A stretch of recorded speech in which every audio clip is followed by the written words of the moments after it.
Chapter 5, To Say No, is a learning process. Learning to say no is not merely a choice, but an essential life skill. It's a practice that can lead to profound personal growth and a life that aligns with your values, preferences, and needs. In this chapter, we'll explore the psychological dynamics behind the difficulty of saying no, the importance of setting boundaries, and the practical steps you can take to become more assertive in your communication. The fear of saying no.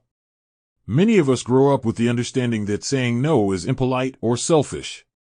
Whether it stems from a desire to please others, fear of rejection, or anxiety about confrontation, this reluctance can become a limiting factor in our lives. Fear of saying no often originates in childhood, where social conditioning may lead to an overemphasis on accommodating others. This conditioning may carry into adulthood, leading to a pattern of overcommitment and dissatisfaction. The power of boundaries. Learning to say no is fundamentally about setting boundaries. These boundaries enable us to protect our time, energy, and emotional well-being. By asserting what we are not willing to do, we make space for what truly matters.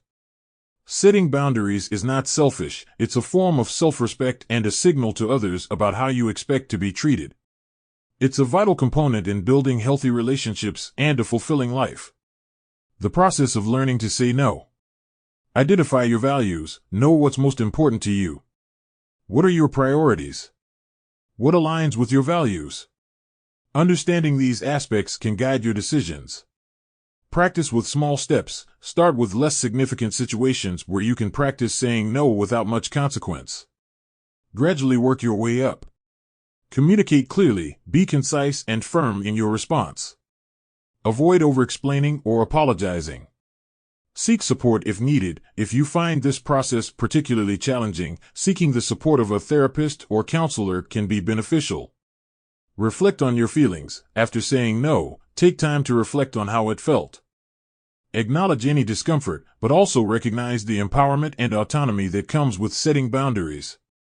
Respect others' boundaries. Just as you are learning to set your boundaries, be mindful and respectful of others' rights to do the same. Saying no is not a rejection of others, but an acceptance of oneself. It's a recognition that our time, energy, and well-being are valuable. Through thoughtful practice, compassionate self-reflection, and a commitment to personal integrity, learning to say no can become a transformative process leading to a more authentic and satisfying life. As you continue on this journey, remember that each no is an opportunity for growth, a step towards a life lived in harmony with your true self. Like any skill, it requires practice, patience, and persistence, but the rewards are immeasurable. Learning to say no is an integral part of personal development and a fundamental skill in maintaining psychological well-being. This chapter will explore why saying no can be so difficult for many people and provide actionable strategies to learn and apply this essential skill. The challenge of saying no. Society often rewards agreeableness and compliance, and many of us are taught from a young age that saying yes is the path to acceptance and success.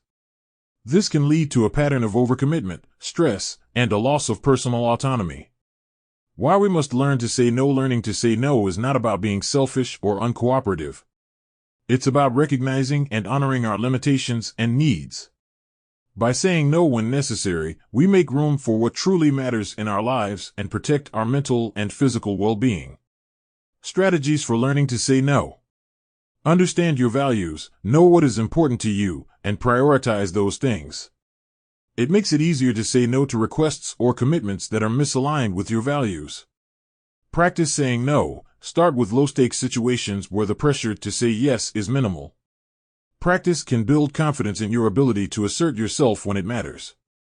Communicate clearly and respectfully. Be clear and direct in your refusal. Offering a brief explanation can soften the refusal, but remember, you don't owe anyone an extensive justification. Use assertive body language. Your nonverbal cues can reinforce your words. Maintain eye contact and use a firm but not aggressive tone. Learn to handle guilt. Saying no might lead to feelings of guilt, especially if you're disappointing someone. Recognize that your needs and boundaries are just as valid as theirs. Seek professional help if needed. If you find it persistently difficult to assert yourself, consider seeking the assistance of a mental health professional. Therapy can provide personalized strategies tailored to your unique situation. The ability to say no is a skill that can be learned and honed over time. It's a vital component of self-care and personal integrity. Embracing this learning process can lead to a more balanced, fulfilling life where you are in control of your time, your commitments, and ultimately, your well-being. Remember, every no you say to something that doesn't align with your life's goals or current capabilities is a yes to something that does. It's an empowering affirmation of your values, your boundaries, and your authentic self. Many of us grow up believing that saying yes is polite, constructive, and socially appropriate. However, saying no can be equally important and yet far more challenging to implement. Saying no is not about rejecting others or being unkind. It's about understanding your own boundaries and being true to yourself. This chapter explores the complexity of saying no and the process of learning how to do so effectively. The power of no. The ability to say no is empowering. It is a statement that you have control over your actions, your time, and your decisions. By understanding when and how to say no, you are actively defining your boundaries and protecting your mental, emotional, and physical well-being. The fear of no. Despite its importance, saying no can be fraught with anxiety and guilt. The fear of offending others, losing opportunities, or appearing selfish can make no a difficult word to utter. This fear often stems from cultural or personal expectations, and learning to overcome it is a key part of the process. Learning to say no. Understand your boundaries, know what you are comfortable with and what crosses the line. These boundaries are individual and should be respected. Communicate clearly, practice expressing your no confidently and calmly. It's not about being confrontational, but being clear about your needs and limitations. Reinforce with action. Your words must be supported by actions. If you say no to something, make sure that your actions align with that decision. Deal with the aftermath. Rejection may be met with disappointment, anger, or confusion. Learn how to handle these reactions without compromising your stance. Case studies: saying no at work, how to balance professional obligations with personal wellness without jeopardizing your career. Saying no in relationships, building healthy connections by setting clear boundaries and understanding the difference between compromise and self-sacrifice. Saying no to yourself. Sometimes, we are our own worst critics. Learning to say no to destructive habits or unrealistic expectations of ourselves is a critical part of personal growth.